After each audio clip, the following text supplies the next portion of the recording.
Sound Podcast, everybody. Cool. Missed you last week, but we're back on schedule with Camel Butter. I'm Evan Stone. I'm Chuck Schilling. And here we go. So we got 4 out of 5 butterists here, But huh? a grand total of 5 out of 5 if you count the last podcast. Oh, yeah. Thoughts and prayers We've from Nick all Creed. been here now. We just had to see if everything he said about you guys was true. Oh boy. And you be can't fun. be here for it. Yeah. I'm a guitarist. So very early on, when I started hearing your guys' stuff, I just reached out to him, guitarist to guitarist. I'm like, what's up, man? Yeah. And want to come on the podcast and talk about your shit? Yeah. And then, started to watch you guys. I'm like, man, all these cats are cool as fuck. And this music is awesome. Thank you so much. Yeah, thank you, Appreciate man. that, man. Yeah. Thank you. And a lot of it put itself together, for lack of a better terms. We were just kind of hanging out and jamming together. We had another project before Jan joined. We were going under the name of Mindful, and our bass player just kind of just stopped showing up after our first gig and everything. And then Jan just kind of showed up and didn't stop showing up, Well, I also played Did with. you say Mindful? Mindful, yeah. I used to play with Luke and Nick in this other project. It was a real jam. We didn't do anything serious or anything, just kind of jamming. And they had that other project as well, Mindful. Their bassist left, and they just hit me up, and they're like, "Hey, you want to come jam?" I'm like, "Yeah, sure." Turns out it was an audition. Everything. I had no idea, But yeah, and then like you said, I just didn't stop coming. Kept coming to practices, and now we're here. So. The most unifying force behind us is just that consistency, the drive. We just love it. We love it so much. We have no reason to stop. Nice. Cool. So let's get some introductions here. Start with Luke and say what you do in the band. I'm Luke Fitzwater. I play all the keyboards and synthesizers. Jan Rodriguez. I play the bass and sing. I'm Hesiel Chavez, and I play aux percussion. Blake Pequeno. I play drum set, drums and percussion. Nice. Cool. Any of you guys part of another band in Cleveland? Yeah, a lot of us. I'm currently also in Fatback Mango, a funk band, Cleveland, and some other projects that are a little bit less consistent. Cosmic Castaways, Yeah. this Origins thing, doing lots of sit-ins and stuff. Yeah. I like he said, I wouldn't say I'm in any. Well, Cosmic Castaways, I'd say would be the little bit more consistent project. We're planning on getting back together here soon, but other than that, it's been a lot of one-off things for me, or maybe every once in a while. I'm doing that Origins thing on Saturday, which is a hip hop show we're doing. We're playing songs that have been sampled in hip hop, which is gonna be really cool. And then I am gonna start playing with Neil Chastain from Hello 3D as well. On this, it's called the Lake Erie Love Notes, and it's this disco house fusion project, which I'm really excited to see how that goes. So. Nice. Yeah. Cool. I'm just the Origins thing for now. Yeah. Nice. That's this set. Well, once this podcast comes out, it'll be the day after that went down. Yeah. But still give us some info on what that is. So That's a Terra Nova thing, Yeah, right? that's Terra Nova. That whole thing's quarterbacked by the great Andy Russo. Supreme leader. Who we sometimes lovingly refer to as our supreme leader. He's kind of serves as a manager booking role to us sometimes, and just mentor and good friend, and he's also a phenomenal musician. And he's put together Terra Nova Productions and decided to put this thing together at Crowbar, and he's really been the total band leader of it.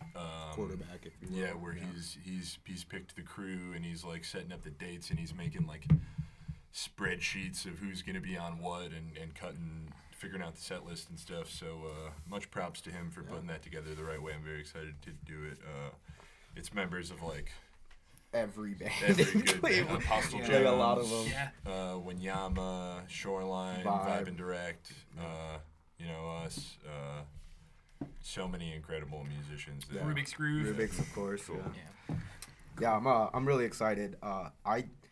In the 6-7 years I've been in Cleveland, I think this might be single most biggest collaboration of like individual musicians in different groups that I've ever seen. Like I think it's like 13 or 14 of us that are all in like different groups, you know. Big crew. Yeah, we- So Dante, is Dante that going to be as well. going? Is that going to be going late? Yeah, we start. Yeah. The show doesn't It's a start till crowbar, 11. so- Well, like Oh, our nice. sets. Yeah, that's a Crowbar in St. Clair. They're super supportive of like musicians, and they like to go really late. Yeah.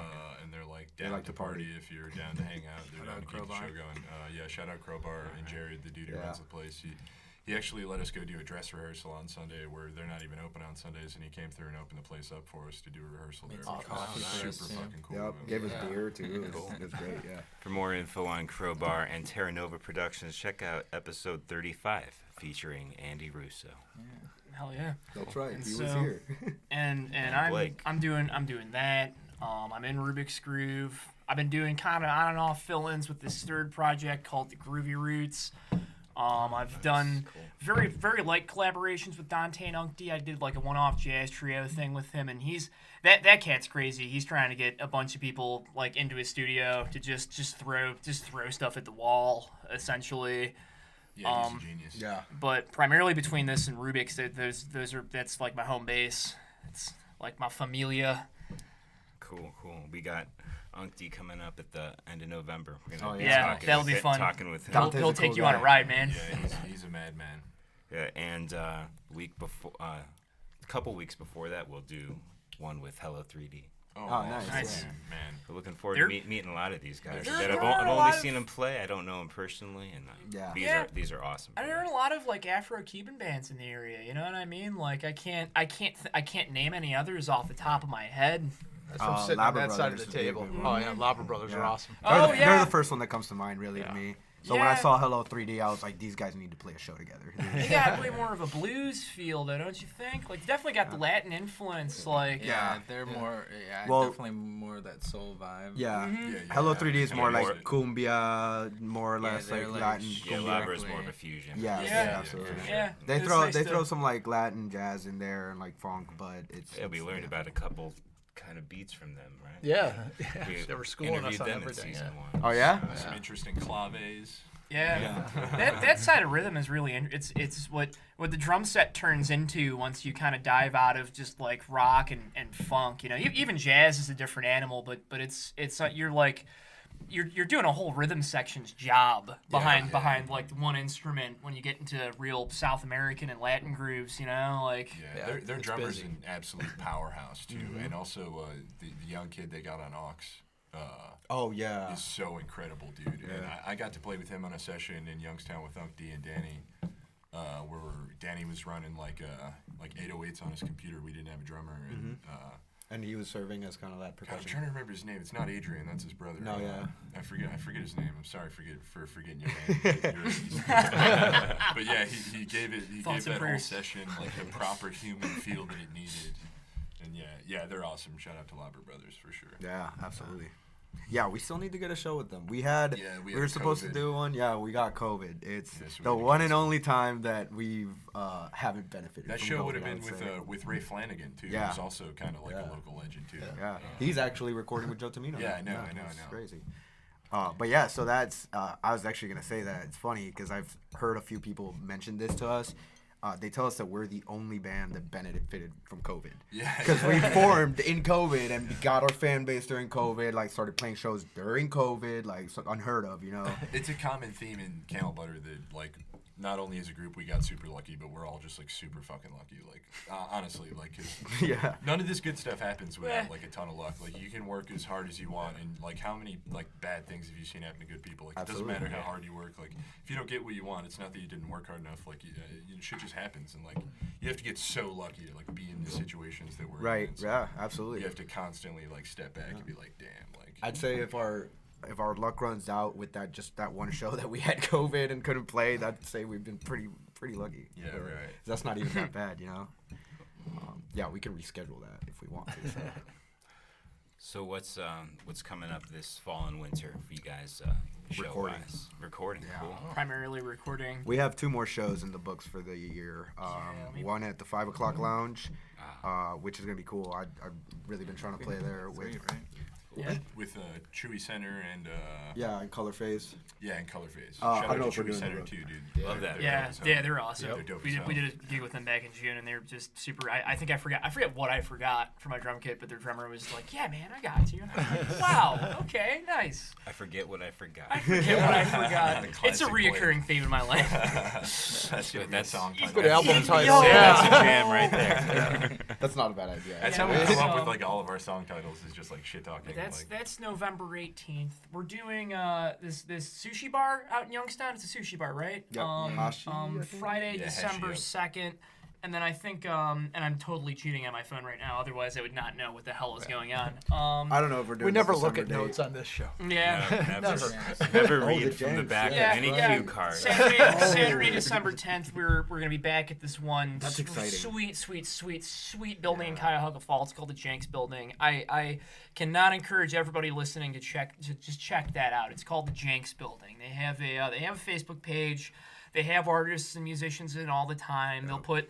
It's like a big community arts building, and the Mike and Jody out. kind of took us in that like last year, right when we really started gigging like publicly, and we were just kind of their house band for a minute. We'll still our schedule didn't really allow for it this much this summer, and they've still been so supportive towards us. But I can't recommend everybody check that out enough. Like, So that's a venue, or is it a Pretty bar? much. It is a Yeah. venue.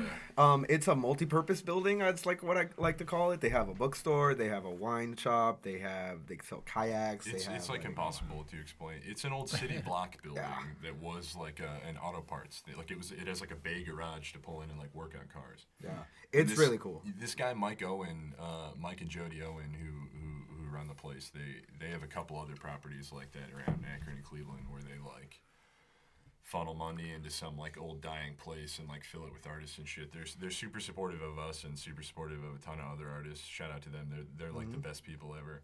Yeah. And we played there like once, and they just like booked us like once a month, 6 months out. They were like, "Yeah, come back every month for 6 months," and we're like, "Okay, that's awesome." But yeah, they bought the building, and it's all these different like where the office was and like the break room and like all this shit. So like. I mean, it's impossible. I mean, it's a bookstore. They sell fresh bread and like marmalade, and they sell booze, Fresh. wine. They bake there. Oh yeah. They have a guy who like brings in fresh. This dude, Low Rent Fancy, on IG. He makes like incredible bread, dog. Yeah. He's my It's bread really boy. good, though. I live just a second away from there, so I stop and get fresh bread every like Wednesday and Friday, usually, or when he does the drops, dude. Get that dude's bread. And Yeah. it goes great with Nick's olive oil. it's It's perfect. like a community arts. It's all everything is community sourced. Yeah. They just know a lot of dope people and have a place to showcase all their stuff. Yeah, like used books, like new art from all kind of different artists. Have had people like welding sculptures together, painters. I mean, it's like an emporium of wonders. It's like seriously. That's a good way to describe it. It's Emporium incredible. of wonder. Yes. You walk in and you're like, where did I just walk into? This is awesome. You walk in and you're like, I have no idea where to go. There's just shit everywhere. They even have like this like art gallery basement thing too. Like you gotta, it's duck down. yeah, you Wow, do have hop to in. duck. It doesn't matter. It's Like I'm a really short low dude and ceiling. I have to duck still. And you like walk into this gallery and there's a bunch of like different projects and like sculptures and they have like what seems like an old wine cellar in the back too. Like it's I'm so picturing cool. like Musica.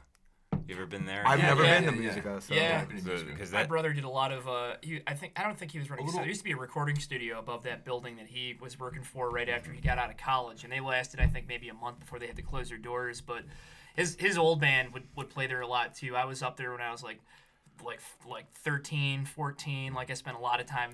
And when I started gigging there, and I was in a different group at the time, but like the same sound guy was there. Still remember, he knew who I was, and I didn't even like Really? look even remotely similar to who I.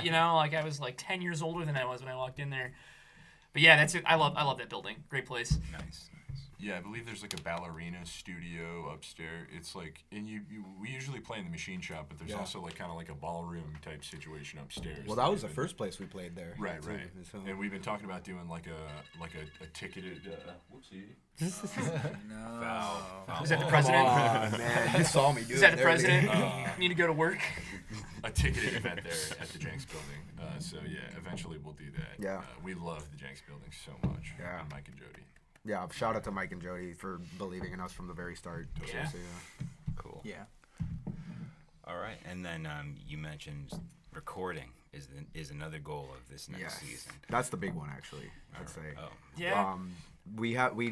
It's not just recording. We record a lot of what we do. We record a lot of our shows, largely in part to Nick and Jez, just providing us that ability to do so. However, like when we talk about recording, we're talking about like a studio recording at this point, like be that an EP or an album. We're not quite sure yet, but we have at the very least 5 songs to record, if not more.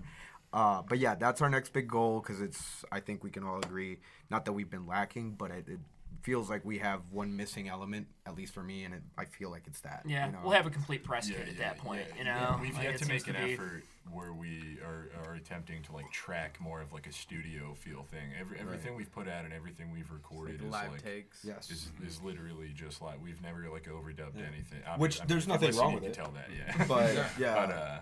But yeah, we want to make a more honest effort towards the end of this year because we gigged so hard in the early portion of the year that we just haven't really had time to do any of that. So we have all this live stuff recorded, but we want to like put forth a really like concise effort of making more of a studio record, if you will. Awesome. Cool. Is studio going to be similar to what the live stuff is? Or are you guys thinking about like utilizing the, what you can do in the studio and So, expanding? Question. Yeah, I'd say the beauty of that is that for our live stuff, I could almost 100% tell you that we never play the same thing the same way ever. Yeah. So yeah, like while we are gonna try to structure things a little bit more, well, we're gonna try to structure things a little bit more for the studio. Man, thank you.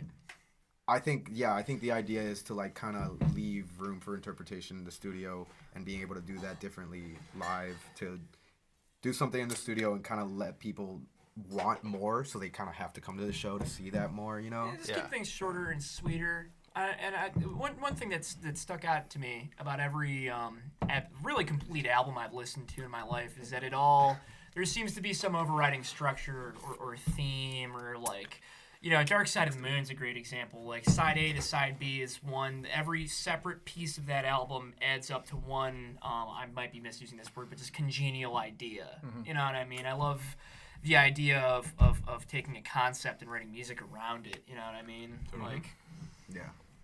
Speaking of which, they just re-released Animals.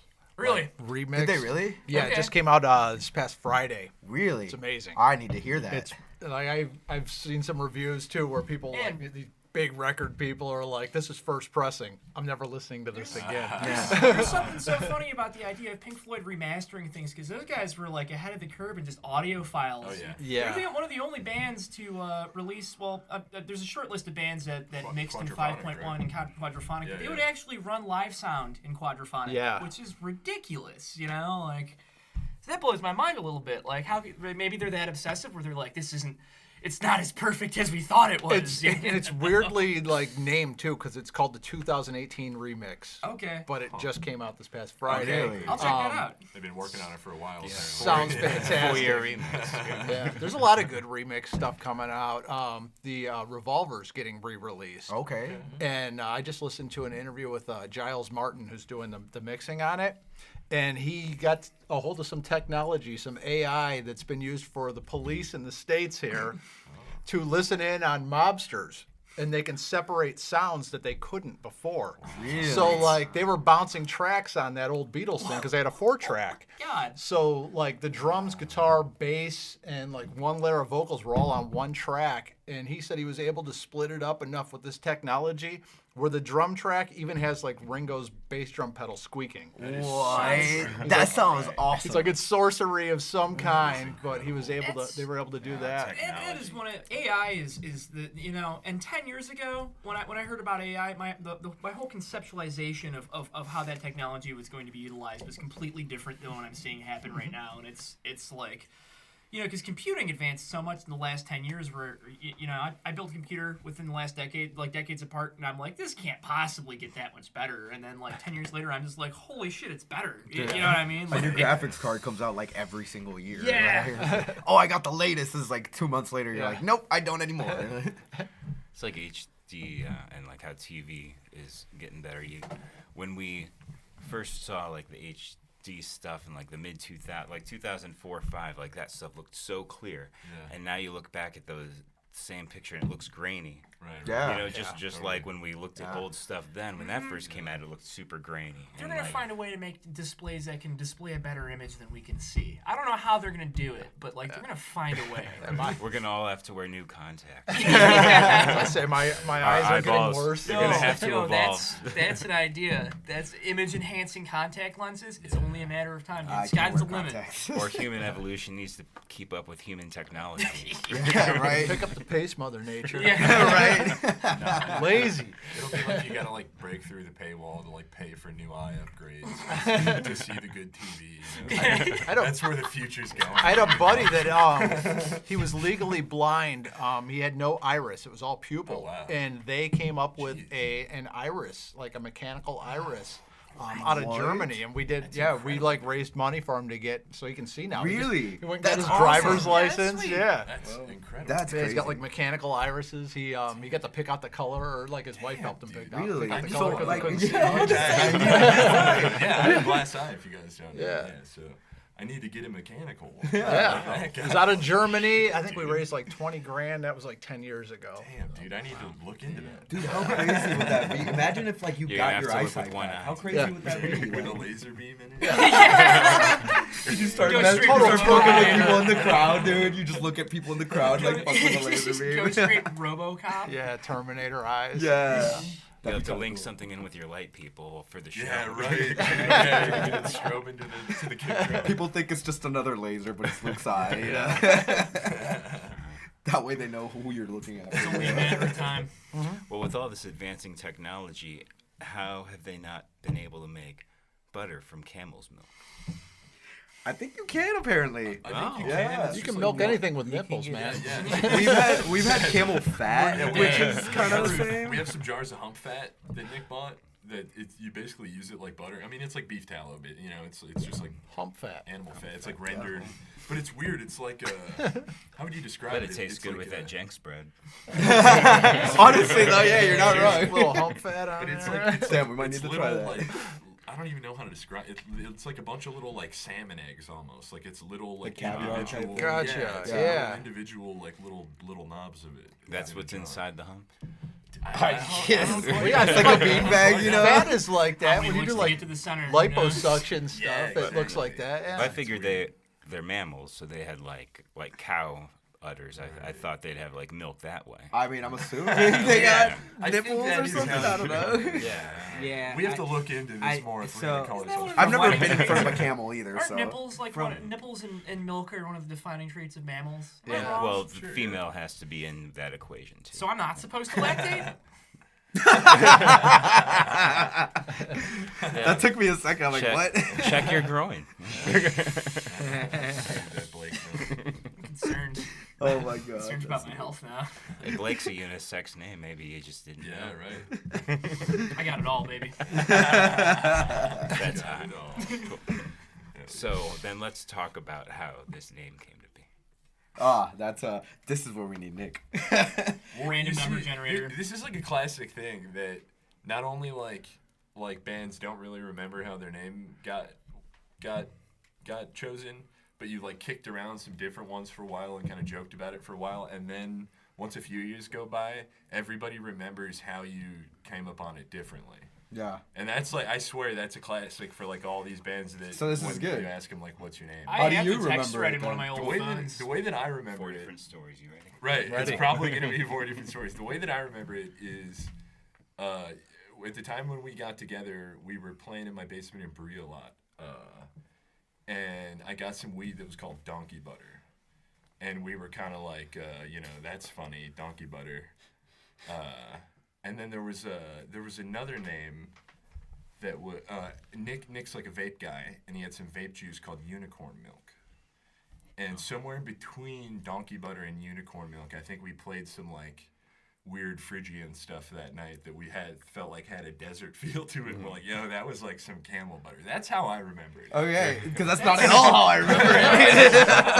Not even a little bit. Not even the same place. I got, Like, I got that text thread in one of my old phones. I've been meaning to snap it back on and look at it for a while, just to check. You know what I mean? Yeah, just to yeah. check about how it happened. But yeah, I think Luke just gave one of the most accurate accounts. so of, you remember it like the that whole too, then? process. Nice, dude. I remember the conversation when we were like, yeah, that's it, that's the one, you know. See, so I and then remember we just it. never stopped rolling with it. I remember it differently because I remember us being at Nick's house, not your house, in Berea, and we were just like, I remember something about like a vape juice. I don't remember what the name was, like spitting out names, and then we spit out the name Camel Butter, and we were all like, oh, that kind of like It was definitely fits, post you know? 9/11.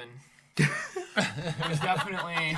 Everything we do. That's the one thing you agree on about the story. Yeah, that is the Definitely, one. That's the definitely. only. Yeah, that's the constant. constant for sure. Yeah, let's go with that. Yeah. Bullshit. I I was think-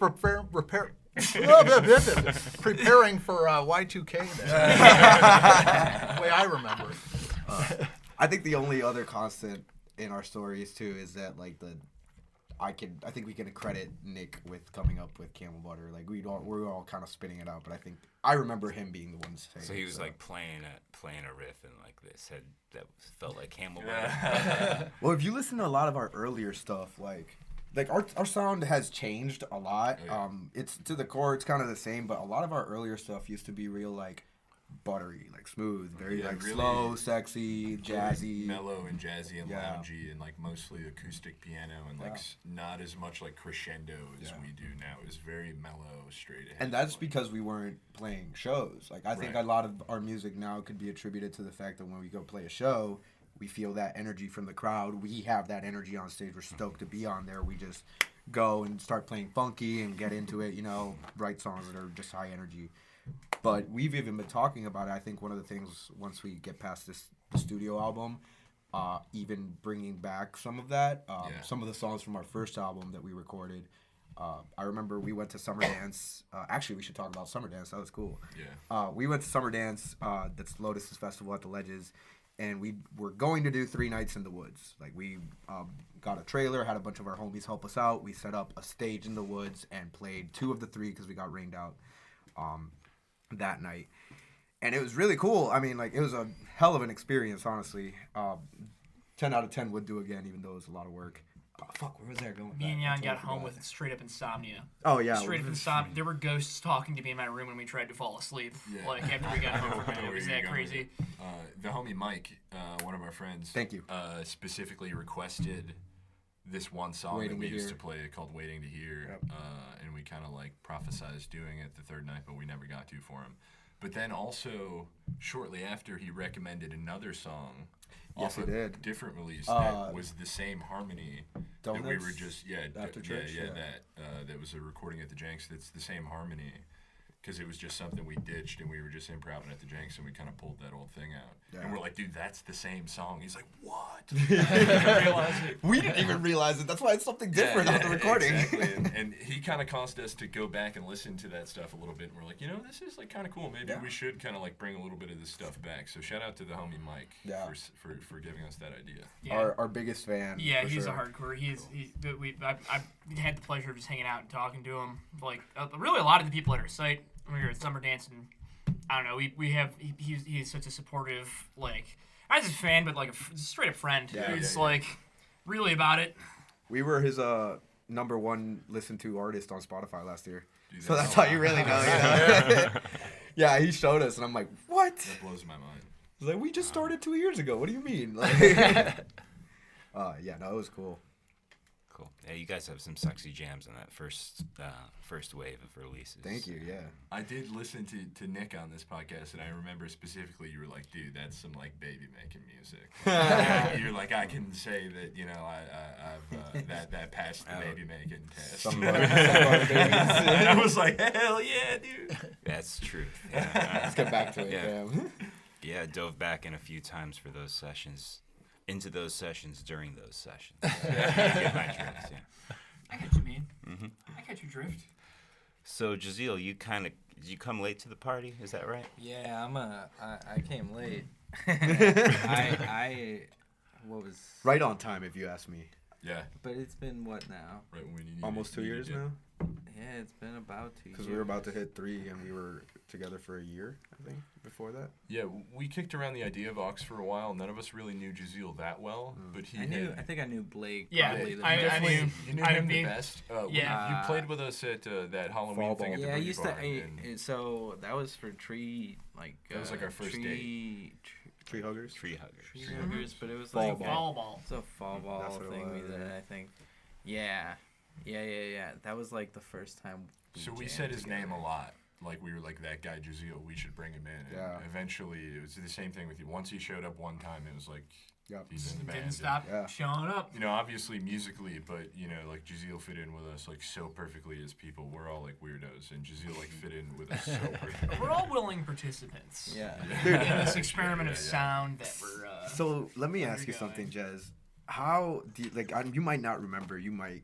How did you like expand your rig from like when you first started with us to now? Because I remember you coming with like 2 like congas, and then next thing you know, you like are boxed into an aux percussion Yeah. set. Well, so I had 2 congas and some bongos at the time, and that was like it. For a while. Right. It was nothing. Yeah, Yeah. for a while. And I still am using Nick's 2 congas because he has a pair of congas too. Oh really? I thought those were Yeah, all the yours. red. So the red ones are Nick's, and then the tan ones are mine. But yeah, for a while it was just the 4 congas, the bongos, and then I got some. What was it? The timbales probably. Was Yeah, the you first got. thing You I got. I got stoked about that. Yeah. Yeah. And then I think around the timbales I started adding some cymbals around Yeah. because I have a kit and I have like cymbals, so I figured why not. Yeah. He's got a rain stick too. It's awesome. Yeah, those are Yeah, cool. the rain stick. Yeah, Actually, wait. the original rain stick was from Nick. Is this one yours now? He gifted it to me. Yeah. Oh yeah. Also, yeah, Nick's not here, man, but Nick's a great dude. Like he, if he, shout out to Nick. Shout out to because- Nick. Yeah, Green. Nick has done so much to facilitate the growth and Yeah. progress of this. You know, it's a different ball game when you have a setup where you can record and listen back to your material. Yeah. You know, so much of, you know, I don't know, you probably jam, like, do you jam at all? You know, Oh, yeah, so much I know of, he does. of what happens in improv just gets lost to the ethos Yeah, of, yeah. like, you know, that was one of our primary motivations to actually, you know, move forward with taking this more seriously and making a band out of it was listening, you know, because it's one thing to feel it in that moment. It's like, yeah, this is great, but listening back to it afterwards and be like, yo, Like, yo, this is still whoa, decent. we sound like a band. I We're a don't hate band. it. Like- Whoa. How many? More so than that, I'd say when we listen back to our stuff, we like it even more. Yeah, yeah. Honestly, No, every yeah. time, yeah. And we find Every ways time. to constructively, you know, make more things out of it, you know? Yeah. Cool. Well, let's dive into that. How long before you guys started jamming together did you like let's hit record on this? Was that the very first time the 4 of you got together? No. Yeah, well, me and Blake were playing together really consistently for a while. And then through a mutual friend, Nick was brought into the fold, and we had that other guy floating around on bass. I would say, like, when Jan came into the fold, which is, like, right around the time I moved into Nick's Yeah, house, yeah, right? yeah. So it's like we were... My first jam Was with after that. Camel Butter That might was be at recorded. Nick's house. Yeah, that might be recorded. Like, Do you think so? Yeah, that might be because Nick's had, I mean, that setup there. Like, No, the he time has. he's lived there. Now you gotta understand, I didn't even know I was auditioning when I was Yeah. there, so I wouldn't know if it was recorded either. You know? 'Cause we definitely recorded some stuff just like throwing your phone down on the bench in my Yeah. old basement and being like, oh wow, this is like all right. But Oh yeah, I do remember Like, doing that in Berea. like Blake Yeah. said, the biggest part I think about us like putting stuff out was like Nick having all this equipment and having a super useful knowledge of Ableton and like knowing how to just like set us all up so we were multi-tracking into his shit and like yeah, that's something that like none of us really you know, Jaziel, but we didn't have Jaziel at the time. And I'd like So, to anybody that plays an instrument, that's on the fence about it. If you got money for recording equipment, just shell out, spend the time, figure out how to use it, because the doors that you open from that point aren't mine. You know, if you have a recording setup and you have the internet, you can collaborate with anybody from Yeah. like anywhere on the planet. That's so you true. Yeah, know? no, that's Like, very true. Dante Unk D that we were just talking about, he's doing records with dudes in Europe that he like does. You know, wow. they just sending tracks back and forth. Like, I need That's the to hear future. that because I'm sitting on like a brand new unexplored Logic software on this new Oh. computer, and I've got almost everything I need to like run it. yeah. Yeah, Yeah. you're all set, man. I don't know Just time. I don't know where the motivation needs to I come hear Yeah, you. that's the from. hard Like, part. I know once I dive in, I'm not gonna want to do anything else. Yeah. So I think maybe I'm waiting for my next big chunk of free time. Yeah, and that's it's just all it takes is you can teach yourself how to do anything with if you just manage your time. If you just put the right amount of time into you'll figure it out. You'll be a master at that shit if you just keep at it. YouTube helps. Now you said something that kind of stuck with me though, because I've been noticing. Maybe it's just. I mean, I'm sure you guys can relate. You said maybe next time I get a big chunk of free time. I don't think I ever get big chunks of free time. Maybe like a little bit, but like with people that doing podcasts, playing music all the time, it's even if we do get free time, most of our free time goes back into the music. Not just because it's a job, but Well, because the we love it. free time I'm looking for is to do what you guys are doing. Yeah. Fair. then Right, exactly. Then I won't have free time. Like Yeah. once I get going. Are you still playing with? I was Rust gonna Belt? say, let's turn this Yeah, around on yeah. him real quick. Yeah. Yeah. Let's Tell us ask about you. your Oh music boy. We gotta get a show together. Tell us about that. Come on. Dude, well, yeah. That's it's a little different than what you guys are doing, but I think that like our fans would appreciate each other for Totally. sure. Dude, I heard you on the. I listened to a bunch of these podcasts, and I'm like, this guy's really good at podcasting. You have like this calming voice. Yeah, his voice is awesome. You guys isn't have a it? great Well, thank And you then I very heard you much, fucking Lou. play guitar, dude, and I was like, holy fucking shit. We I wanna played say- together at a At jam the- night. Yeah, we Yeah, jammed a yeah. little bit, but you played Fabo with Jan Yeah, and that guy yeah, Mark. yeah. And That I was was, awesome. That I was Yeah, like, yeah. yo, this guy's a beast. Like, and then shortly after, I'm like, oh, he's playing with Carlos. Like, of course. He's a guy. I just thought, I was like, oh, he's a podcast guy that I'm listening to. I'm like, yo, this guy's a beast. Like, No, I think the podcast came out of us just like not being in a. Well, it was COVID. Yeah, COVID. Yeah, we've told this happened. story on the podcast before, but people usually tune out after about 20 minutes, right? 13 maybe. 13. Should I start taking some clothes off? Average. Will that- Yeah, Start with the habits. Our distributing website tells us like our average listening time, and it's Yeah. something like 13 minutes. So, Yeah. so no one's listening. Last right person now. made it 3 seconds. So we in can and just go called- off then. Okay, I see you. 3 seconds in, we before- got called creepy. Wow. Wait, that really happened? Yeah, probably. I'm about to say it's the Yeah, internet, it's- man. Anything Yeah, can it's the happen. thing about the Exactly. internet, man. It's a total. It's you're. They deleted you- the comment immediately. They did Yeah. immediately delete the comments. Yeah. So that was nice. Yeah, with our last guest, which were 2 girls, and we never had 2 girls before, so like. And that's what he was avoiding saying the whole time. Oh, okay. And now he said it. So, well, it's So- cool. It's 4 guys now. So go ahead and post for that the creepy. extra, yeah. So for the extra, for our listeners, if you want that extra perspective of the 5th member of Camel Butter, check out episode 7, and we're interviewing Nick one-on-one. Yeah. Yeah. Yeah. Mon ami mon. And for your question, yeah, Rust Belt, we're doing some cool stuff, and we're going to be recording soon. Nice. And yeah. we still can't really pick a genre to stick to. You know, our 5th member is a co-lead singer / mandolin / saxophone. oh, wow. So, Wow. That's awesome. Yeah. Hell yeah. That sounds interesting. Yeah. You open a lot of doors to experimentation when you don't try to put yourself in a box. That's true. That's You know right, what I yeah. mean? Like Yeah. I feel like that was our whole shtick. That was one of the things that keeps us coming back to this. Is it doesn't have to be anything. Right, You know. yeah. And As long And as it I feels just right. joined them. Yeah. I just joined them. I think in the spring or summer or something. Yeah, it No, was or- I think it was or- the spring, yeah. Spring. Who else is in that And, band? Is Danny Shipley in that band? Who's in No, that no, band? it's okay. Austin Hamilton. Austin. Oh, I right, know right, Austin, right, yeah. right, right. Yeah, Dave Rom and Dan George is on drums. Okay. Okay. And Alex. Alex. Yeah, I forget his last name because his last name's different on Facebook. you know? Right. Right. But yeah, it's cool. So we go everything from like Americana, bluegrass kind of stuff to like funk rock, you know. And actually, me coming in the band opens a lot more of the rock doors. Right, because you That's can my- shred that's on my the guitar and background. stuff. Yeah. it's a fucking Catalina wine mixer. Man, I think. Well, I mean, not much of a shredder. Hey, I mean, I've seen you get down. You got bro, me don't get wrong. fooled.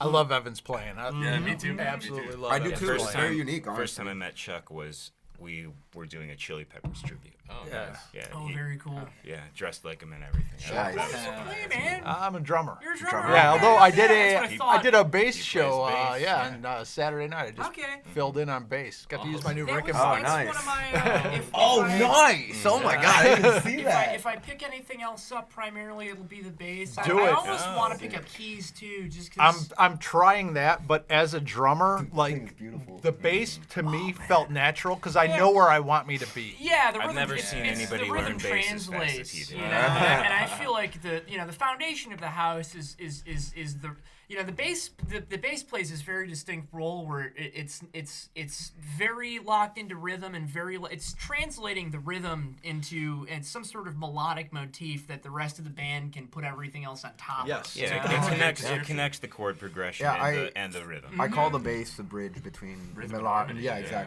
exactly. Yeah. Which is If why I- this is why I love it, because I started as a guitarist, but I feel like my personally in the way like I go about and express myself Yeah. musically is very rhythmically.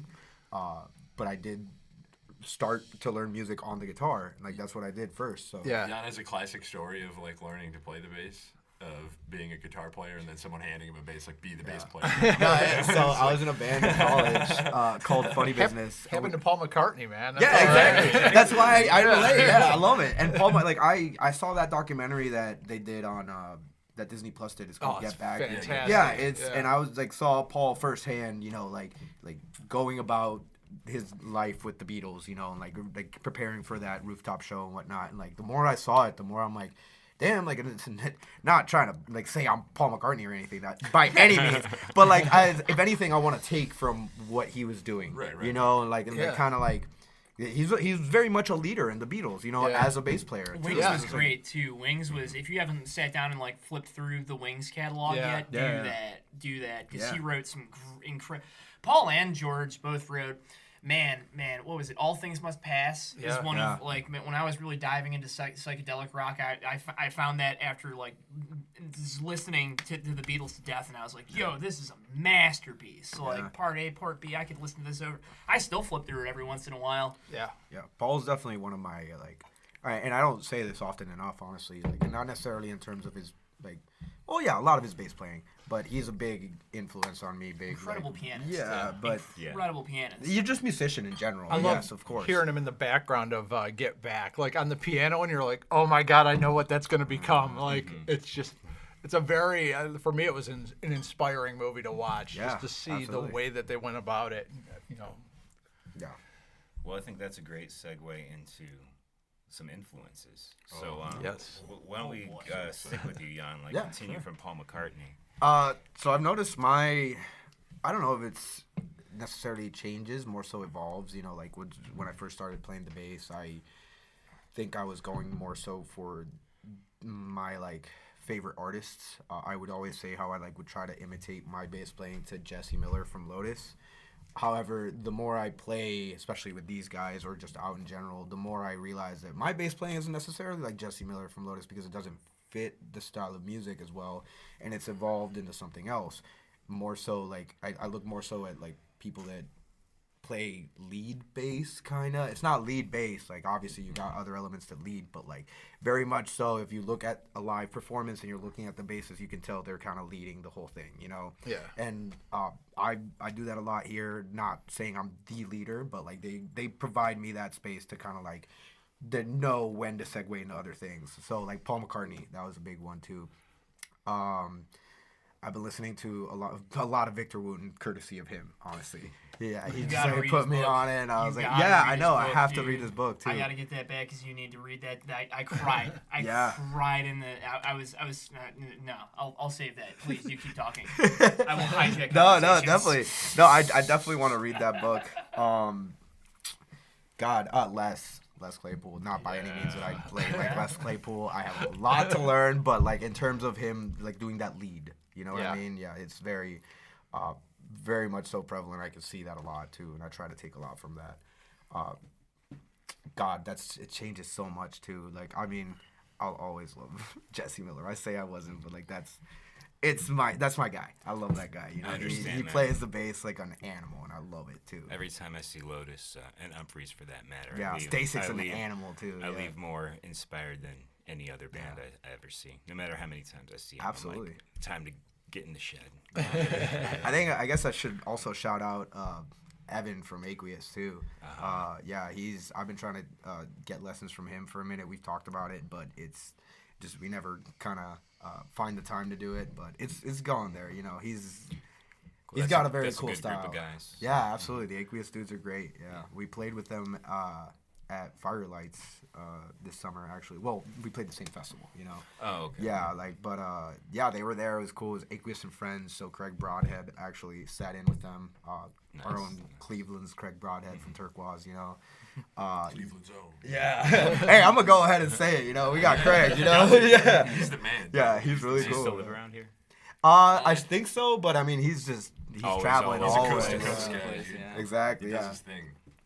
Yeah. Space Ghost. They just started that other band. Cool. Yeah, cool. But anyways, yeah. So those are my influences. So let's move on. For me, you know, as far as, you know, we were talking about Pink Floyd. I mean, Rick Wright, you know, because a lot of people talk about Richard Wright as if he wasn't, like, the most technical guy or, like, you know, wasn't really making a whole lot of lead sounds in Pink Floyd, but he just added so much texture to those records and so many, like, moments of dynamically being, like, way far off in the distance in the background and then having this dramatic moment of glory and then kind of fading back out of the way. And, you know, crazy synthy intros on so many of those records. But for you know, my biggest influence, I guess, as a keyboard player is probably Bernie Worrell of Parliament Funkadelic. Yeah, of course. Oh, Bootsy for me, I forgot. Of course. Yeah. You know, P-Funk Funk on the one. it has every keyboard sound you could think of, from electric piano to Rhodes to Worley to clavinet to every cool synthesizer ever made. Popularized the use of the mini Moog in a band setting, which is pretty much the reason why I play a Moog. Bernie Worrell's like everything to me. I have a cat that's named after him in his life. Really? I did not know that. Yeah, so I was supposed to see, speaking of Les Claypool and the Beatles, I was supposed to go see Claypool, Lennon, Delirium at the Corey a few years ago. Yeah. And Bernie Worrell, a frequent collaborator with Les Claypool, was supposed to sit in with, isn't in that band, was sitting in with them. That would have been that weekend insane. at the Corey. Yeah. And, Wait, they played at the Corey? yeah. What? I went to that show. When yeah. they first like kind of It was started right doing when, it. Yeah. Right when Monolith of Phobos came out. Really? A phenomenal record. Damn, I Did did you not ever know get that. to? Have you Yeah, got so- to check them out? Yeah, so I went to the show and they played. They were incredible. But Bernie was supposed to be there and he canceled the show the day before he died a few days later. He was supposed to be there and it would have been his final show that he ever played. Yeah. And at that festival, someone gave me a cat, a tiny kitten. And like it's a weird story. I was there like not partying, not getting fucked up, so I was like all sober. And it was like a weird weekend where the vibes were weird. I was hanging out with some vendors and like there was some stuff going on at the Corey that weekend that had a lot of people upset. And so someone just was like, "Hey," she came up to me and she said, "Cat or a candy bar?" And she had a big bag of candy bars and she had a little kitten and she was selling candy bars and giving away free kittens. And like I said, I was sober and she just put this little tiny kitten in my hands and I'm like, I guess I'll take it. Like, Only at Nelson Ledges. right. And, you know, I went home and, you know, with the news of Bernie dying, I was like, I'm going to call her Bernie. She ended up being a female, but I'm like, I'm going to call her Bernie. But yeah, Bernie Worrell, as big as it gets for me. More modern stuff, you know, Eli Winderman of Dopapod is probably, you know, I say Bernie's my biggest influence. If there's ever a guy I'm trying to copy off of, it's Eli constantly. I saw him at Summer Dance. You met him, yeah. Man, he's an innovator. Got to for talk sure. to him a little bit. I'm like, bro, I fucking owe it all to you. Like, The legend. not that I'm even putting up anything against that, but it's just like that's a guy that I look to that I'm like is taking what all my biggest influences. He's taking that stuff and he's building on it and he's progressing that whole thing. I feel you there, yeah. Yeah, he's probably my favorite in the whole scene. You know, Adam McDougall of Circles Around the Sun. Circles is probably, as far as like Camel Butter goes, that's another guy that I'm just like I'm totally trying to do what he does. To be completely honest. And both of those guys will cite the great Bernie Worrell that I just cited as some of their biggest influences. And yeah, obviously all that, you know, Herbie Hancock and Chick Corea and Joe Zawinul. I love fusion and stuff. And I get turned out on like all the dudes from like the great Miles Davis bands, like, you know, Bill Evans friends, Herbie and Chick, both when they were young were in those bands. I love jazz piano and stuff. I really love music with keyboards in it. Obviously, being a keyboard player, I like those timbres. But so that's kind of my favorite stuff. Medeski. Dude, Medeski, thank you so much. I would have been mad at myself. You know me so well, dude. You know that I would have been mad that I didn't say Medeski yet. And again, all the guys I just named, it's, Eli, it's like Medeski is like his biggest influence, and he's actually filling in for a gig for Medeski. Eli is? Yeah. Damn. Did you see that video that just came out? Played together, right? I think today's Rob's birthday. Or no, yesterday. Yeah, it was yesterday, yeah. It was Shout out Rob, Compa. Greeny, Jesse, and Medeski. But yeah, to pick a weird one that isn't a keyboard player, Buckethead. Buckethead's one of my favorite artists of all time. Right. Not only just as a player, but like philosophically and the way that he's the way that he has shaped out his career, the way that he's released music, the way that he's been like so innovative in like not buying into industry bullshit and still being like a relevant touring artist that's like one of the most respected dudes in the scene. I fucking love Buckethead. I got to see him at the Quarry one time too. Yeah. Okay, what's up with the Quarry, dude? The Quarry just has a bunch of dope shit. I remember that being a show. I missed it. Yeah, so I'll go on all Len and all day. Claypool That's all Delirium, stuff. like going back to that's been mentioned on like 6 or 7. That's awesome. That's Like, awesome. all the They're time. awesome though. So Always wait, talking when about was that? them. Do you remember? The Claypool, it was Yeah, 15 or 16, I think. I wasn't in Cleveland yet. It was 16 Mm-hmm. because I remember I saw them in New Orleans that fall. Oh man, They were at always Voodoo. wanted to go there. They were at the Great Voodoo Fest. They do every Halloween weekends. And That sounds on awesome. Like Yeah, it's gotta be a and good it was time. it was like Saturday at 5 o'clock. That's awesome. One of the smaller stages, but what are you gonna do? The headliners were like Tool and Arctic Monkeys, the Chainsmokers. So Popular stuff. Yeah. but Len and Claypool Delirium, I'm like, oh yeah, I missed that thing they did at the Ledges this summer, and so awesome. Man. That sounds like something Oysterhead should do. Yeah.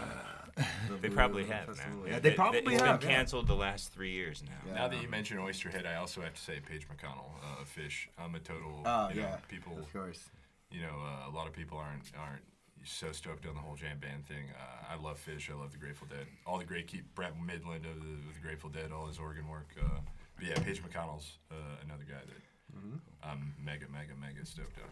Shout out him. Awesome. We should go to our sponsors before we. Well, yeah, we're gonna Sing. let's finish let's go to the sponsors. We got free beer on this one, Before so we lose we. everyone. Yeah. That's right. Yeah. Enjoying this. Oh wait, yeah. Not That's not one of the Rolling free Rock. ones. I had to pay for those ones. Sign me up Yeah, with- if you want to listen to Jaziel's and Blake's influences, you're gonna have to wait till you hear these commercials. Yeah. Nice. First let's talk about Collision Bends. They were Yes. gracious enough to be another alcohol sponsor of this podcast episode. I'm enjoying this Lake Erie Sunset myself. Lake Erie Sunset's a good It's an one. American wheat ale. I'm on my And Lake second Erie one here, and it's Sunset's delicious. like one of my favorite pastimes, being in Ohio my whole life. Absolutely. The other one they gave us was the High Rent Lemon Girl, a Belgian-style wit beer, and they've got a likeness of Austin Walken Kane right on the can. Yeah, as a lemon. It's beautiful. Has a lemon. These a lemon. And so Collision Bend is located on the east side of the flats, and they brew their own beer on site. Great restaurant, great patio, and they have great live music. And one of the acts they've had recently was Fatback Mango. Right here. Yeah, I was hoping you would get to that. Yeah, I would like to say, dude, shout out to Collision Bend. Great booze, great food. Awesome room. Really cool atmosphere, back patio, sunset right on the water, you can see barges that Lake going Erie by. sunset right from inside. Really hospitable people. My other band, Fatback Mango, just played there, and they treated us very well. Shout out to Collision Bend, they're awesome. Yeah, they've got a event called Culture Yourself that's going to be this Tuesday. So if you're listening to this episode on Wednesday, you're too late. Blew it. Culture Yourself. They are teaming with Cleveland Beer Week, which is this week, we'll say. Is that this week? Yeah. That's Oh, this week. This week. You're hearing it the week it is. Yes. So they're bringing back one of the most popular Beer Week events. Culture Yourself will be a comprehensive sampling of beers or wines paired with cheeses from around the world, as well as other fabulous offerings. That's right, culture. Is there any camel cheese going to be there? Camel cheese, camel butter, need to and get on camel that. milk. Brewers brewers and cheesemakers will be on hand to discuss their craft and help guide you to the very best pairings. And there'll be live acoustic blues, courtesy of local favorite Austin Walkin' Kane, who's on the front of this. There we go. Awesome. And beautiful riverside pub views will accompany your journey through this awesome beer and cheese event. And advance tickets are required, so, get to this listening on Saturday or Sunday. Yeah, you can go to clevelandbeerweek.org to get tickets, and proceeds benefit Malone's scholarship program. You remember all that off the top of your head? Oh yeah, Yeah. that's off the dome, dude. Well, I'm not done. We're just getting started. So, are we just gonna move butter practice to Collision Bend next Tuesday then? Because that sounds dope. That's awesome. Good luck kicking Austin Walking Kane off stage. Well, no. I'm not even talking about practicing. I'm talking about just going and drinking beer and eating cheese. Yeah, That does sound all right. Good idea. That does sound all right. exactly. This podcast is also brought to you by Listen CLE. Cleveland is more than just the birthplace of rock and roll. The city is burning with exciting new artists and established favorites. Discover the depth of Cleveland's amazing music scene and find your next favorite band with Listen CLE. If you go to listencle.com, you'll find a series of mood-based playlists that are all local all the time. So, mood-based playlists. That's so cool. Really? As Yeah. opposed to genre-based That's playlists. really cool. Okay. Yeah, they have a love playlist, a groove, energy boost, chill, feel good, rock out. They have one called Misery Loves Company, and night driving and acoustic cuts. I was wondering what was on the back of there when I thought that was like an old set What are you list. I was talking like, about? There's nothing back there. What has he got down? I don't know how that hasn't been taken. I People don't have have- taken a lot of those cards, and that one has been here since like episode 4 or whatever when they came I'm in. about to take one. So. I don't know how I don't memorize it yet either. Are you guys on their what's it called? The electric database they have, I which don't is think like so. it's Oh, an yeah, we should EPK basically for venues to check out, and you can put your information of like what your requirements for the stage are, what kind of shows you can put on there, and we've heard a lot of good things from different guests that have been in your seats there. Yeah, you can Okay. upload pictures, That's- get your links to your YouTube, your music on there, Nice. and like local venues and people that are planning events will use the database at Listen CLE to find entertainment. That's awesome. This sounds like a great resource. Yeah, So that's yeah. Absolutely. Yeah. Yeah. It's excellent. Yeah, we talked with the directors of Listen CLE in episode 9. So, Oh, okay. Okay. yeah, Mike Yeah, McFarlane. Yeah. Oh, I actually do may, remember seeing may I go home with one of those, my Yeah, friend. cool. Thank We're you. running out. I'm gonna have to. I think we shop might some. have more down there. Oh, okay, great, Maybe. great. Maybe. Let me keep the one with my That notes. is There you go. right up. That is in my wheelhouse, man. Cool. You want to talk about Jones, Russell Jones? yeah, Russell Jones is doing Tell us big about Russell things there. Jones. He's flying drones all over. I saw he's selling a print. He took a great picture of I think it's sunset down down Euclid Avenue, going towards Cleveland. He's got the drones. He was doing videos for like the NBA All-Star game when it was in nice. town. Yeah. He shot that. He also does drone For lessons. TNT. It was. Yeah, it was They the used real it. deal. That's so cool. Dude, there's not a lot of people that are drone pilots, and that's becoming more of a demand. Yeah, absolutely. And if you're He's looking, really busy. if And you're he's looking to he's in get the your, Stagehands Union at Playhouse Square. Sorry yeah, to that interrupt. makes And he sense. works Alright. at like the Rocket Mortgage Field House and Progressive Field, Playhouse Square, all those big menus. yeah, Awesome. he did some stuff for Cleveland State. He did some work for them. But if you're looking to get your drone license, if you're looking to do any commercial drone videos, you need to get your commercial license. And it's actually not an easy thing. I went and got mine myself, and it was, I think, harder than any of the college courses I was taking at the same time. Hey, so you're piloting, right? You're a pilot at that I point. so you You're actually wanting have do to go tour. to the same like testing facility that pilots go to, and they take all your stuff and put it in a locker, I and then imagine. give you a pamphlet. U.S. airspace ain't no joke, dude. Yeah, it's And yeah, so contact Russell. JonesDronesCLE.com. CLE, That's yeah. right. Yeah, commercial drone service I need to focused on step up my creative drone game. solutions. Drone repairs, drone lessons, and speaking of drone lessons, I was just we were having a little bonfire the other night. Yeah. And he told me that he is working with Tiffin University. He's a teacher's assistant there in one of the electrical programs, and that's so he can create a drone program there. That's And cool. he's already Yeah. got 6 students interested. That's- yeah. It's the way to go, man. As Drones. an elective at Tiffany University. Drones are pretty cool, man. And Dude, festival season, if you're a drone pilot during festival season, you will make so much money. Yeah. We went to Locken in 2016 when he was first getting into it, and all the shots and videos he did are like illegal according to like the rules, but like that was one of his breakthroughs. Yeah, I can imagine. What's those forbidden shots that count? Forbidden shots. Cool. Enlightenment Entertainment. Event Hey. lighting, is our next. Is that Eddie? Yeah. Eddie is Scuda Productions. Yeah, this it's is Brian and Emily. This is Brian and Emily, and they Okay. team up with Eddie from Lake Erie, who we've had in here.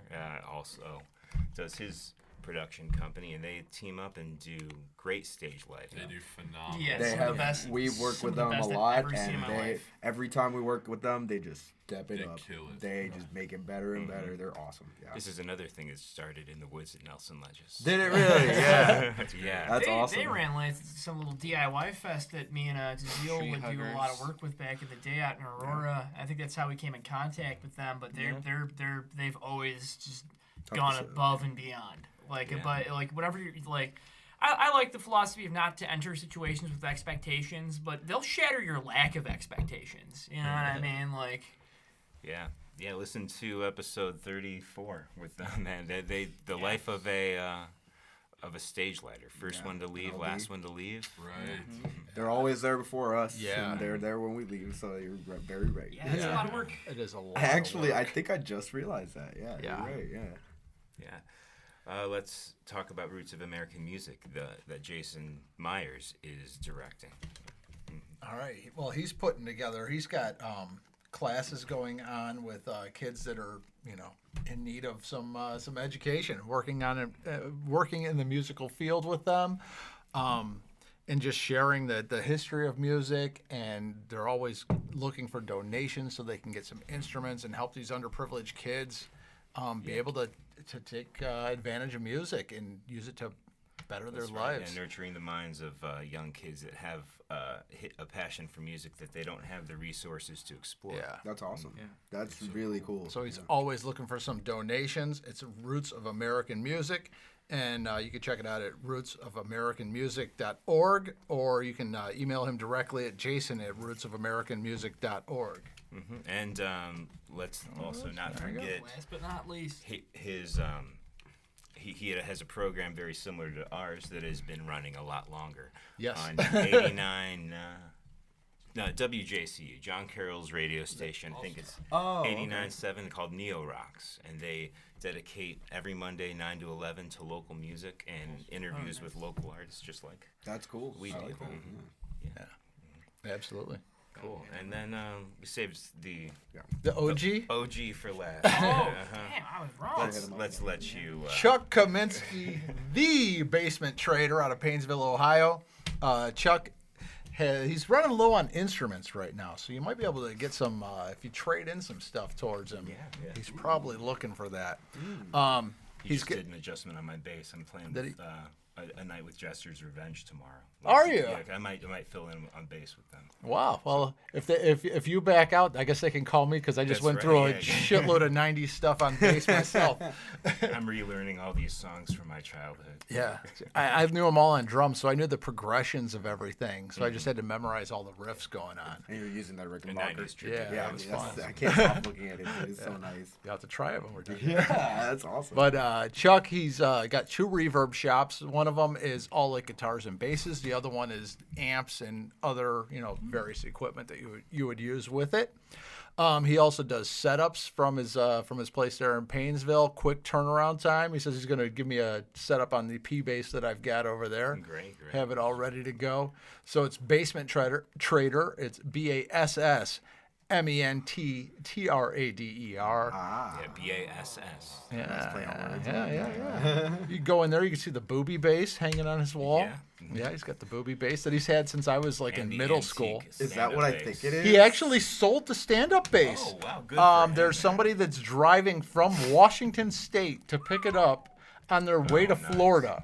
Wow. Okay. What? to pick up Yeah, this uh-huh. bass. You go from, Yes. why would you go from 40 That's is- like across the entire country. He It's the really wanted bass. the bass, and It's he 'cause of had the to get to bass, yeah. Florida. Yeah, so he is picking it up. So check out Chuck Kaminsky, Basement Trader on Reverb. He's got 2 shops on there. Yeah, Awesome don't- dude. Yeah, don't forget quick turnaround on setups. for him. Very Yeah, quick yeah. turnaround. I dropped yeah. off my Relic Strat to him yesterday. I'm gonna get it Friday. Yeah. Okay. Nice. Nice. Wow, that's Yeah. fast. Great work, quick turnaround. I don't know if that works so much for a drummer. But Yeah, that's in his spread the shops in word, man. Painesville, Ohio, right off the freeway. yeah. Chestnut Street. Well, it works for me, and I live with him, so. Yeah, there you go. Cool. There you go. All right, great. Well, Yeah, and that's our sponsors. yeah. Thank you, everyone. If you're interested in being a sponsor, just get to us on our messenger. Yeah, but maybe we'll make an email for ourselves one day. But Someday. we're lazy. Someday. Yeah. All right. Well, let's continue with that question.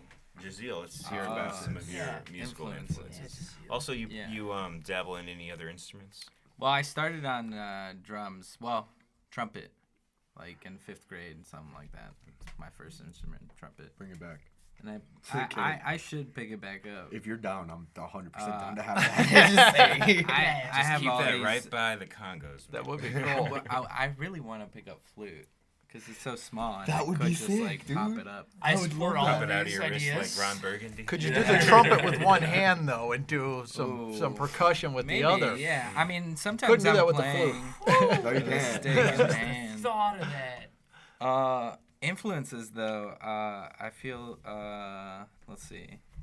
Yeah, I mean for the hand drum stuff, it's like a lot of like Caribbean drummers.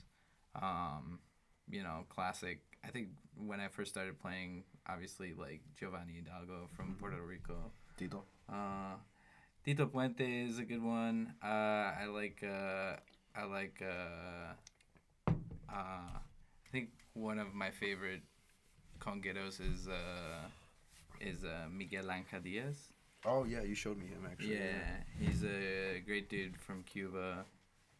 He died like super young. He was like just in his prime. He was like playing with like a bunch of jazz musicians in the States at the time. And he had a great band called Irakere he played with too.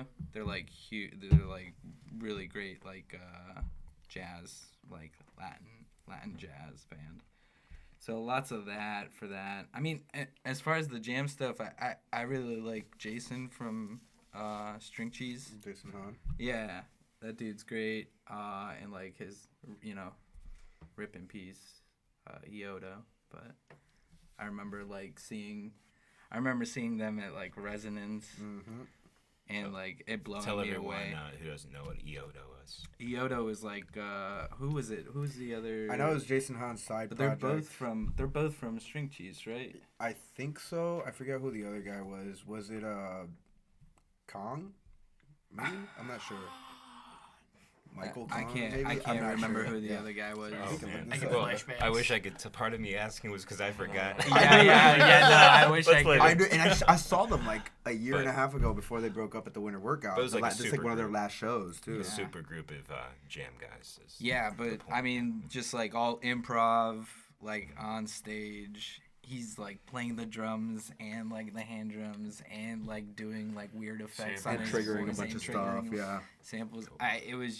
It was like seeing like a DJ play, but like everything the DJ is like playing is actually being played Yeah, on yeah, yeah. stage. It was like a whole experience by just 2 dudes. So I've it was really like been great. appreciating the auxiliary percussion more, because this summer I've been playing back up to Ghani with Carlos Jones and the Plus Band, and that band's got 2 auxiliary percussions, and then sometimes Carlos will put the guitar down and start hitting on some of those African drums, so it's Yeah. like 3 people playing auxiliary drums plus a drummer. Yeah. Well, so like I think I was talking to Dante about this at our Origins rehearsal, because he came by and he started like playing on stuff. And Yeah, was he was like, having fun. if I'm not playing bass, I'm gonna start playing some stuff too. And I was like, yeah, Please. because the more hands or the more people you get to add into the groove, the more like flavor it's got. You know, the more it gets people dancing, like all that syncopation. Yeah,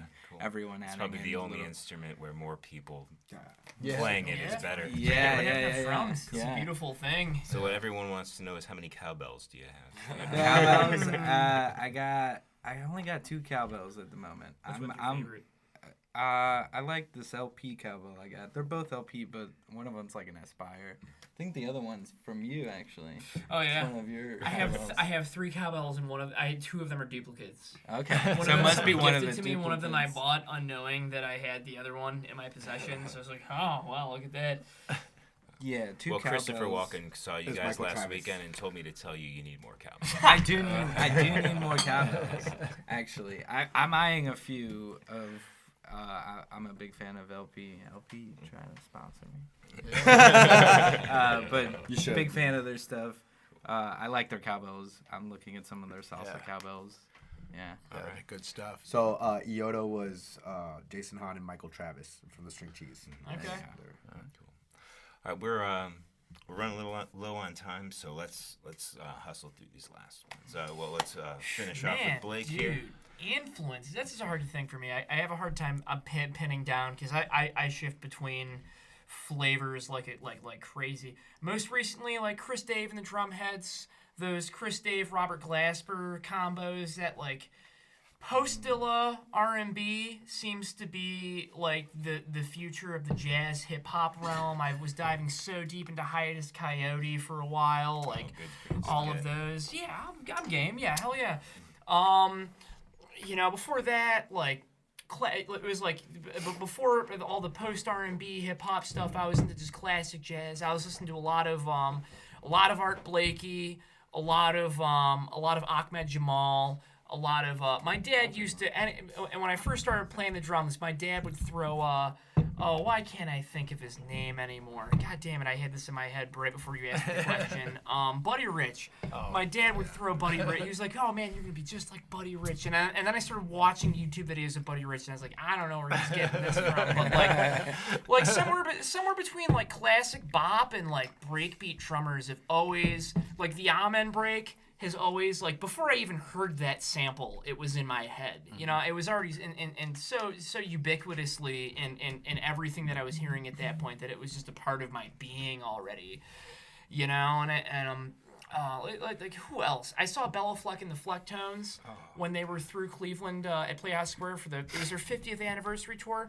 Their drummer built a MIDI the drum trigger machine, and he would sit down on his kit and play for a minute, and then hop off and pick up. It was like a guitar, but it was like a MIDI sample pad and they were all dressed like pirates too. They were pulling some voodoo fucking bayou magic on stage all night, and I'm like, what the hell? Like, They were at that Voodoo Fest. yeah, that does not surprise me. Bella Talk, Fleck the is drummer for Talk is he's so expressive. Yeah. Like you feel what that dude's Isaac. feeling when he's on stage, and that's like any drummer that can project their like you just look at him and you can feel it. I don't know if you've interviewed any of the Robin Blake Sound Experiment guys, but their drummer Dom, that dude, like anytime I talk to him after the shows, he's always like, "Oh man, I wish I would have practiced more," and he'll just throw that bullshit shrug at me like, "Oh, it is what it is," and I'm just like, "Yo, dude, who cares? Like you just like it just projected his emotions through the room, you know."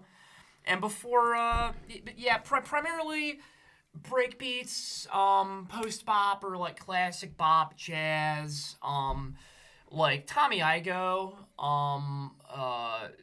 who else? Who's the guy from Snarky Puppy that was on Drumeo? I watched those. And Larnell. yeah, Larnell Lewis, any of those drumming, because I'm not classically trained. I bullshit percussion like through high school. I just picked up a kit and started soaking up the wisdom and just playing along to my music. But like, yeah, Igoe is a master of all of the fundamentals, and just he's such a master at applying. There's one thing he said that really stuck with me. It's who gives a shit about complex ideas? Like, it's about applying simple ideas at a complex level. You know what I mean? And it's like any percussionist that's really really spoken to my soul is just knows where the pocket is. Is advanced on advanced on a simple level, if that makes any sense. I know exactly what you're talking about. and going back to like I was super into I'm sorry to interrupt you. I was super into the Dead for a while. I was super into like all that Fish jam band stuff for a while, and then before that it was like Floyd, psychedelic rock. Me and my dad used to listen to the first time I put together my first surround sound stereo. We sat down and listened to Dark Side of the Moon together. Like I was super into that stuff. But like, you know, the whole spectrum, man. You ever hear Jose from Incubus throw down? No, not particularly. Wait, no, I've seen them live, but I can't recommend seeing some of his YouTube channel. You ever listen to Minus the Bear? No, they're like math rocky, right? Yeah, they were like math rock before math rock was really. I sound like such a hipster right now, but before, before math rock was cool, man. They're Euclidean, man. That was my gateway to math rock. I didn't realize I didn't know what math rock was when I found their stuff, and I started listening to like Sean and all of that. Man, I never heard Minus the Bear, but I know they opened for Mute Math when when I was into them. Yeah, Mute Math is incredible too. That was one of the first music videos I ever saw. Where that was the only time I like really dove into there before my like Dopapod love. Yeah, I love prog. Prog it's a little bit out of my wheelhouse right now because prog lives on. It's so unconventional, but it's built out of conventional elements, but applied in a very unconventional way. Everything is. That's right, because it's an idea rather than like exact way to play music. And the count isn't. It's not repeating melodies on any kind of a predictable basis, but it's like each section of the song is its own count. You know what I mean? It's like you're not counting to 4 times. Like no, count to 19, and then we're gonna go over to this other shit over here, and then count to like 11, and you know what I mean? Yeah. It just does all that. And it's one of those things where I'm just figuring out how to wrap my head around the methodology of expressing rhythmic phrases in those kind of patterns. You know what I mean? Like incredible stuff. Yeah, smoke a joint to yourself and listen to Tool for like 2 hours. Yeah, it's not about. There's one. I found it. It's not. It's almost like trying to solve a logic problem rather than listening and enjoying the music. You like try to keep up with it. Yeah. And, like try to count and like, man, it takes a while. Like on just one song to like I'm gonna have figure to it out. Yeah. I haven't done it yet, but I want to now. It's fun. When you Most figure it out, you're like, If you can get past the frustration. 99% of conventional and modern music is it's all built around the one, and that stuff isn't. You know what I mean? Yeah. It's like you gotta figure out how to speak that language. You know? Yeah. Well, it also has a lot to do with everyone being on the same page. yeah.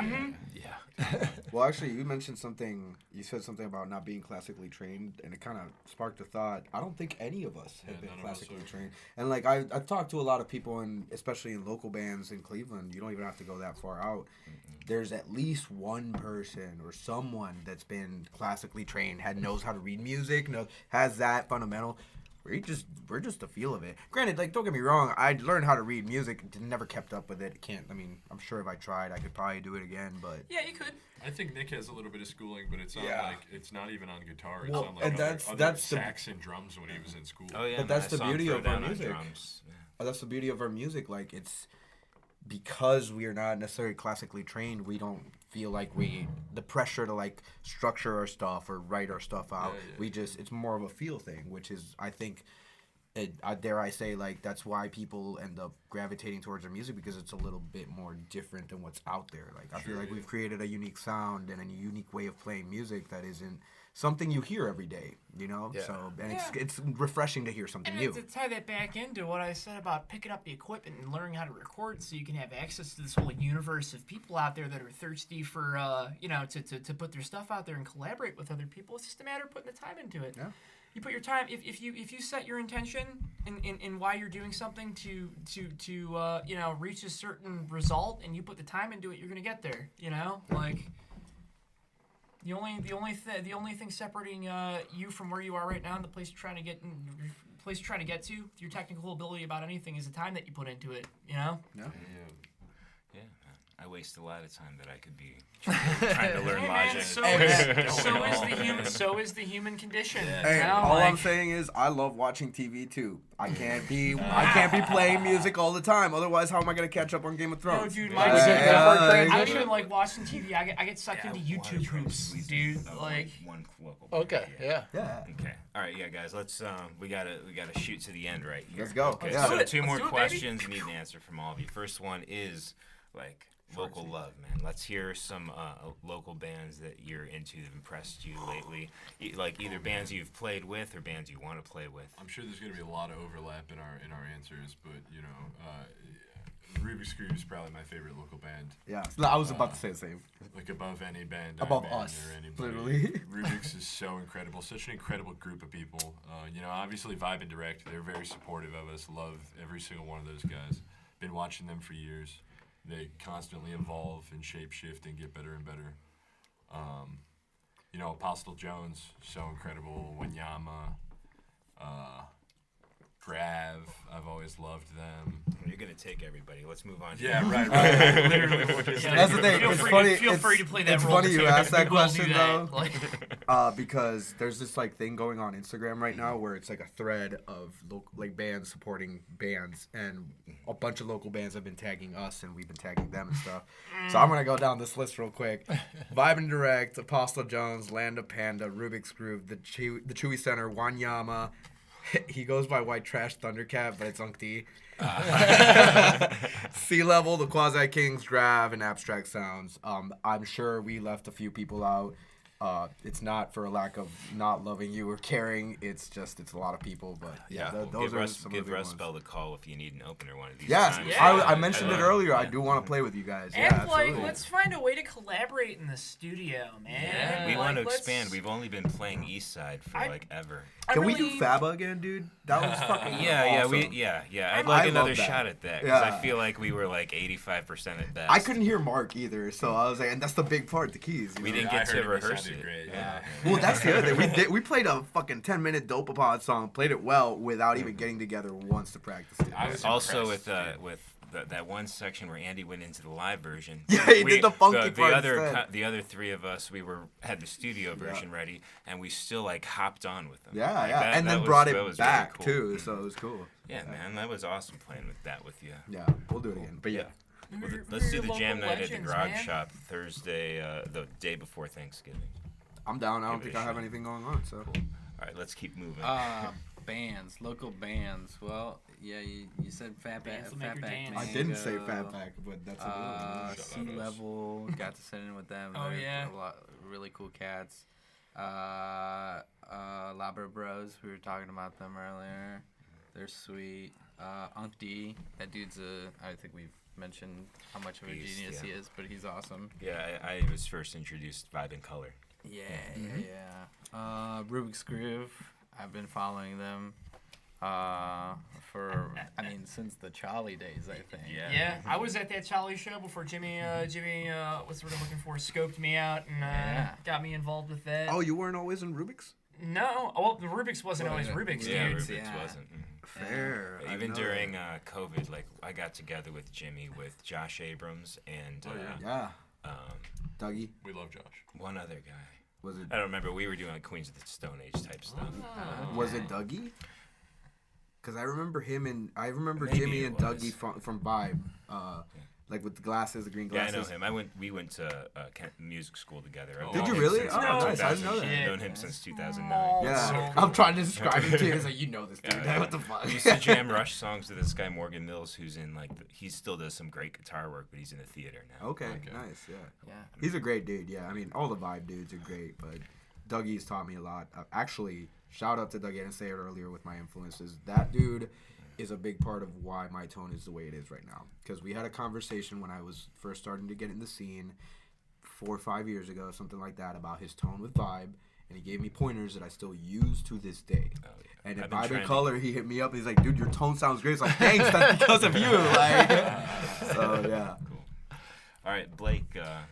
Continue. Pretty much all the same things. Go check out the Robin Blake Sound Experiment. yeah, They yeah. did a lot of things with Rubik's back in the day, and they're like they call themselves urban contemporary, but they're like a Cleveland neo soul post hip hop. They mesh everything together in some really really cool and interesting ways. Man, Garrett Folger used to. Oh yeah, what Community Shoe? Check out Yeah. Community Shoe. yeah, we've heard Check that from out Evan. Abstract Sounds. Are they still together? Yeah, they still are. doing their I- thing. I Yeah, saw check them it. on Community Check. Shoe was cool. JB. I saw them throw it down at local level. Yeah. Folgers Yeah. used to Sweet. play in this small ensemble every Monday at the Brothers Lounge called the Anderson Scats Orchestra, and they do like Manhattan big band like jazz orchestral stuff. And I don't know anybody else in the area doing that, honestly. I don't know where they're still doing that. It's not at Brothers Lounge. It's somewhere. You're gonna have to do your own digging on that one, kids. Who else? Man, pretty much everybody. The Vibe and Direct. If I could go back in time in 10 years and tell myself that I would have the kind of relationship that I have with those guys right now, seriously. my head would explode. You're My so head right would about that. I straight saw up those guys explode. as celebrities when I first got to Yeah. Cleveland. Seriously. Yeah, and I was like, they sold out shows. Yeah. Anywhere I would go to a Vibe show, I just got to Cleveland. All my friends Who love else are we them, forgetting? and There's they're like more. my best friends now. You know, some Yeah, of my now best they're- friends. They there's- want to play shows. We actually played a wedding on Friday that Mike Miller was at, the guitarist from Vibe. He didn't even know we were playing. Oh, Ashley. Yeah, Ashley and Nate's wedding. Yeah. There's Also, people I haven't congratulations, talked to Ashley in and like Nate. 3 years, and if I told them that happened, they wouldn't believe me. You He know? came up to Like, us and asked us to play. He's like, oh, you guys are playing? Like, can I play with you? And like, to me, I know if Mike hears this, he's gonna be like, nah, shut the fuck up. Castaways. But, dude, Castaways is great. Their little project Castaways, Oh, like yeah, they're it was so Joseph worth Figueroa, checking the out. fourth member of that thing with James. Oh, Shoreline. who was that? Sorry. Okay. Joseph. Shoreline. Oh, Figueroa, you mean? Oh, yeah, yo, yeah, yo, yeah, the yeah. Rosies. Yeah, the yeah. Rosies. He was I wanna- the fourth member of that Queens of the Stone I've Age been- thing. Oh, Yeah. I've been That's hanging awesome. with That's awesome. Joey for like years, and I went to my first Rosies show last, and I'm not super into like the rockers. Well, no, I don't always say I'm super into it. It's a taste that I'm not always feeling. But when I want to go whip my hair around and get the shit beat out of me in a mosh pit, like I love that shit. And Yeah, man. they're great. Punk They're- was like one of my favorites. Speaking of heavy guitars, I just recently recorded a band called Brood X.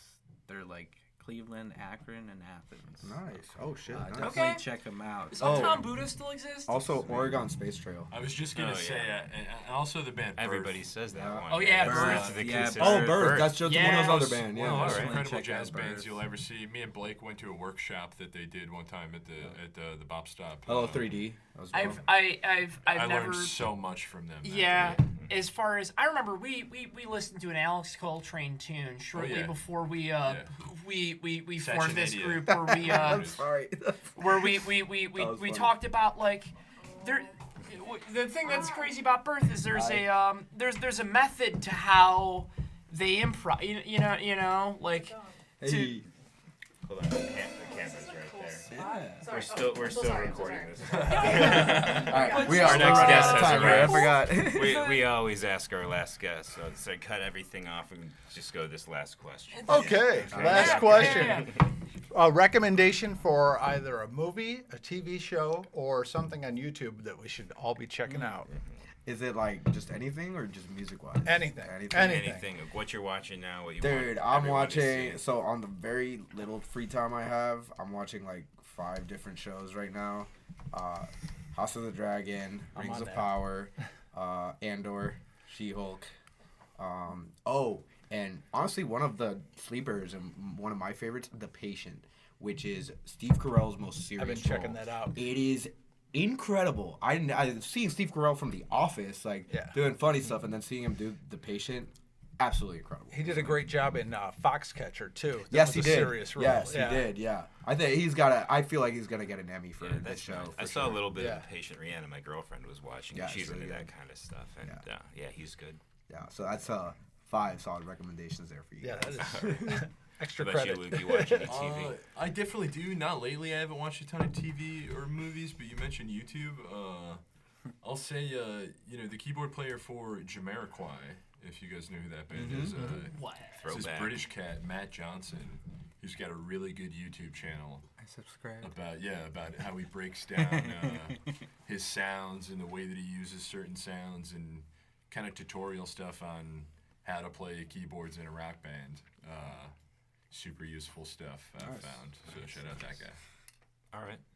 Jazeel? Our Flag Means Death. It's on HBO Max. Nice. Sorry Okay. to gatekeep if you don't have it. you can torrent it. You can find ways. I mean, Give that don't free try. don't do The that. internet. Yeah, but Wink, wink. But yeah, it's great. It's about like some like fancy like dandy who wants to become a pirate. Pirate? Wow. Yeah, it's got That sounds awesome. It's got the you know Flight of the Conchords. Mhm. Yeah, it's got the manager from Flight of the Conchords, and then Taika Waititi plays Blackbeard in it. Really? Yeah, Really? That sounds like a great yeah. show. So definitely check that out. Good stuff. What's it called again? Our Flag Means Death. I'm gonna watch that. I barely the most recent thing that I suck my teeth into if you're a human being and you live on the planet Earth and you haven't yet, watch Carl Sagan's Cosmos. Oh, Just watch 100%. Carl Sagan's Cosmos. That's Like, actually inspiration for my first tattoo. Yeah, no, I cried. 100%. I straight up cried. I've like never seen the 3 original, times. but I own the You should. It's Neil deGrasse Tyson one. Yes. yeah, but the Sagan ones are just a synopsis of the total scientific understanding of how we got to humans, where we are, what we know about where we are in space, and the dude just has some sense of responsibility as to you know the knowledge that we possess and what we're doing with it. That's just inspirational. Nothing short What of year is inspirational. that from? 1980. Yeah. Straight up 1980. The dude, oh my God, they're talking about climate change in 1980. You know what I mean? That should say everything I need to say about that. I won't push anybody's buttons about it, but What about you? you get what I guys? mean. What would Well, you we got one recommend more. us? We got one Oh, more. wait, wait. I said He so. went. Oh, So yeah. he went. We're not not answering entertaining. questions at this time. We're gonna. I gotta see say, how it is. I would like to No, redact my when previous statement. when you mentioned Bootsy, it made me think of Tales from the Tour Yes. Bus. Yeah. Mike Yeah. Donovan. Oh, I watched one of those with Jan. Yeah, He's been we did the Parliament Funkadelic Those are one. so That was good, great. dude. I James not- Brown episodes Yeah, are great. Before we finish, Rick James I was think a it's boss. important to note that when people take their lighters or their phones out at a concert, Parliament Funkadelic was the one that did that. They invented Really? that. Oh. Flashlight. That's exactly Yeah. what happened. Yeah. So. Yeah, because people were bringing All right. Yeah, they were, flashlights into yeah, venues and over venues couldn't flashlight. let that They were like, happen, so people would "No." just do lighters instead. So, yeah, because Nice. people were bringing big ass flashlights of weapon at a fucking So concert. yo, the next time you bring out a Smack bust someone out a over the head. lighter at a venue, think about the funk. Yeah. I've been watching Tiny Desk concerts. Oh Watch yeah. the JID one. Watch yeah. Chris All right. Davis. Yeah, it's Watch really. the drum heads. It's- One. Yeah, JID is the direction that Nick again was the one that showed me, and he said something that stuck with me. If this is the direction that hip hop is taken, I'm not mad about it. There's a spider right there. Not anymore. But yeah, JID Tiny Desk, highly suggest that. Awesome. Some good picks. Yeah. All right. There's and a random one other extra. There's a documentary from the 1970s on Sonny Rollins, better known as Sun Ra, called Brothers from Another Planet. Whole thing's on YouTube for free. If you're into weird outsider art, yo, go check that out. All right. Cool. Hey, Camel Butter, thanks a lot for Yeah. coming in. I'm Yeah, glad thanks we for got talking all to of you us. in here finally. Yo, thanks for the Rolling Rods and other beers, other sponsored And our beers. sponsor, Collision Thank you, Bend. Collision Ben, for the alcohol this week. All right, thank you guys. Yeah, Okay, this is cool. when's your next concert? November 18th at the 5 o'clock lounge with Color Phase and Chewy Center. Cool. So, And then should you be guys cool. have a website? We do not yet, but we are on Facebook. We're on Instagram, Spotify, Apple Music, any streaming service you can find us. You can imagine on. We're You get on. your merch on? Zuckerberg's got us by the balls. That's the next step. we're working Yeah, on we're it. working We're on it. working on If you want our merch, which is super cool, you should come to a show for You guys now. been releasing some sick merch lately. Yeah. Or some sick designs at least. Yeah, Like, and Yeah. that's all. That's all courtesy of our friends. Another big shout out is Danny Stringer, Dude, she's the and her best. mom. Yeah. She made those hats. They're like personally embroidered hats with Yo, if just you- the camel butter emojis, not even the If words. you even remotely like music and you live in the city of Cleveland, Danny Stringer's already your friend and you don't Yeah, know yeah, it. yeah. Like, We love you, Danny. Yeah, yeah. All right, well, thanks a lot again. Yeah. And Thank you, we'll, guys. see Oh you yeah, out there. thank you. See Cool. See you at We'll the next see jam. you out on the road. For Cuyahoga Sound Podcast, I'm Evan Stone. I'm Chuck Schilling. Peace. There you go.